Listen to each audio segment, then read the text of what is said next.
પાટણમાં એચએનજીયુમાં નારી શક્તિ વંદના કાર્યક્રમનું આયોજન કરવામાં આવ્યું છે, જેમાં મુખ્યમંત્રી ભૂપેન્દ્ર પટેલ સંબોધન કરી રહ્યા છે. તાલુકા પંચાયત પાટણના પ્રમુખ શ્રીમતી લલીબેન દેસાઈ, તાલુકા પંચાયત સરસ્વતીના પ્રમુખ શ્રીમતી સીતાબેન દેસાઈ, શહેરના પ્રમુખ શ્રી કિશોરભાઈ, વિસ્તારક પાટણ લોકસભા ડોક્ટર ભગીરથસિંહ જાડેજા, પ્રમુખ શ્રી તાલુકાના શ્રી મગનભાઈ, સૌ મંચસ્થ મહાનુભાવો, આમંત્રિત મહેમાનો, વિશાળ સંખ્યામાં ઉપસ્થિત માતાઓ, બહેનો તથા પ્રેસ મીડિયાના મિત્રો, સૌને મારા નમસ્કાર. બહેનો આટલી બધી શાંત બેસી શકે આપણા માટે આનંદની વાત છે.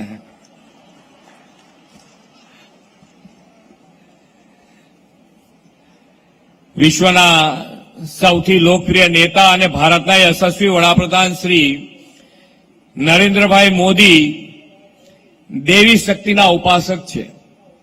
આપણી સંસ્કૃતિમાં દેવી શક્તિનું, માતૃશક્તિનું મહત્વ સદીઓથી સંવર્ધિત થતું આવ્યું છે. નારી શક્તિ, માતૃશક્તિની વંદનાનું દેવી પૂજામાં શાસ્ત્રોક્ત ઉચ્ચ સ્થાન છે.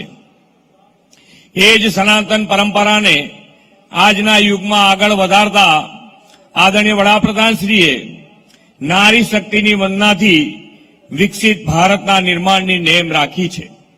વડાપ્રધાનશ્રીના નેતૃત્વમાં દેશમાં પાછલા દશકામાં મહિલા કલ્યાણલક્ષી અનેક પગલાં લેવામાં આવ્યા છે. માતૃશક્તિને સક્ષમ અને આત્મનિર્ભર બનાવવા અનેક યોજનાઓ અસરકારક અમલ થયો છે.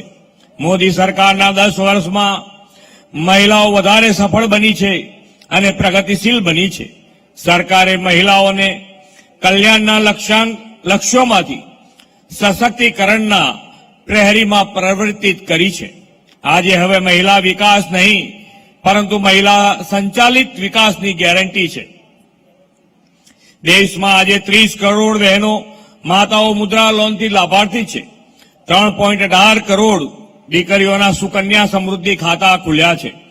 મહિલા ઉદ્યોગકારોની સંખ્યા પણ ઉત્તર વધી છે અને દેશમાં માન્ય સ્ટાર્ટઅપમાંથી લગભગ અડધા ભાગના સ્ટાર્ટઅપનું નેતૃત્વ મહિલા શક્તિ કરે છે. માતાઓ બહેનોની જાહેર જીવનમાં વધુ ભાગીદારી સુનિશ્ચિત કરવા વડાપ્રધાનશ્રીના નેતૃત્વમાં સંસદમાં નારી શક્તિ વંદના અધિનિયમ પસાર કરવામાં આવ્યું છે. જમ્મુ કાશ્મીરમાં મહિલાઓને અધિકાર અપાવવા મોદી સરકારે આર્ટિકલ 35A પણ રદ કર્યો છે. આદરણીય વડાપ્રધાનશ્રીએ માતા બહેનોના શક્તિ, સામર્થ્ય અને કૌશલ્યને નિખાર આપવાની ગેરંટી આપી છે. દેશમાં પાછલા દશકામાં નારી મહિલા શક્તિનો ઉચ્ચ શિક્ષણ ક્ષેત્રે પ્રવેશનો દર 28% વધ્યો છે. આ વર્ષના બજેટમાં તેમણે જ્ઞાન એટલે કે ગરીબ, યુવા, અન્નદાતા અને નારી શક્તિના સશક્તિકરણ પર ઝોક આપીને એ ગેરંટી સાકાર કરવાના નક્કર કદમ ભર્યા છે. આદરણીય વડાપ્રધાનશ્રીની દીર્ઘદ્રષ્ટિ અને દિશાદર્શનમાં આજે પંચાયતથી પાર્લામેન્ટ અને પ્લેગ્રાઉન્ડથી સ્પેસ સાયન્સ દરેક ક્ષેત્રે નારી શક્તિનું કવચ ઝળક્યું છે. આપણા વડાપ્રધાન શ્રી નરેન્દ્રભાઈની ખાસિયત છે કે સમય કરતા વહેલું વિચારીને તેઓ આવનાર સમય સાથે સજ્જ થવાનું એડવાન્સ પ્લાનિંગ કરનારા વિશ્વ નેતા છે. નારી શક્તિથી રાષ્ટ્ર નિર્માણના લક્ષ્ય સાથે આદરણીય વડાપ્રધાનશ્રીએ ગુજરાતમાં 2001માં પહેલીવાર મહિલા અને બાળ વિકાસ વિભાગની અલગ ડિપાર્ટમેન્ટ તરીકે રચના કરી હતી. વડાપ્રધાનશ્રીના દિશાદર્શનમાં આગળ વધતા ગુજરાત સરકારે સશક્ત સમાજના નિર્માણ માટે મહિલાઓ આર્થિક, સામાજિક અને શૈક્ષણિક રીતે પગભર બની સશક્ત બને તેવી કાર્યપ્રણાલી અમલમાં મૂકી છે.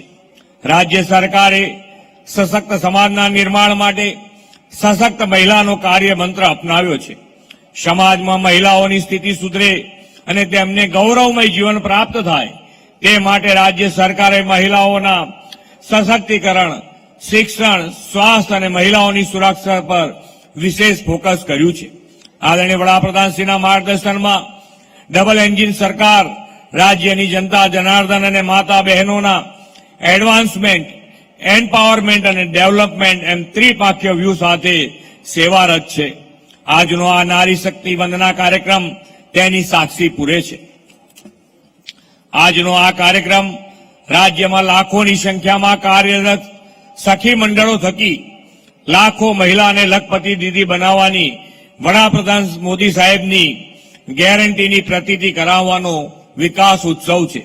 રાજ્યભરના તમામ વિધાનસભા ક્ષેત્રમાં લાખોથી વધુ બહેનો આ કાર્યક્રમમાં જોડાઈ છે. વડાપ્રધાન શ્રી નરેન્દ્રભાઈ મોદી ગુજરાતના મુખ્યમંત્રી હતા ત્યારે રાજ્યની મહિલાના સામાજિક ઉત્થાન માટે ગુજરાત લાઇવલીહુડ પ્રોમોશન કંપની શરૂ કરાવીને મહિલાઓને આર્થિક રીતે પગભર કરવાની દિશામાં વ્યવસ્થા શરૂ કરાવી હતી. રાજ્ય સરકારે ગ્રામીણ મહિલાઓને આર્થિક ટેકો કરવા માટે 2,95,000થી વધુ સખી મંડળો થકી 30 લાખથી વધુ બહેનોના હાથમાં કરોડોનો કારોબાર સોંપ્યો.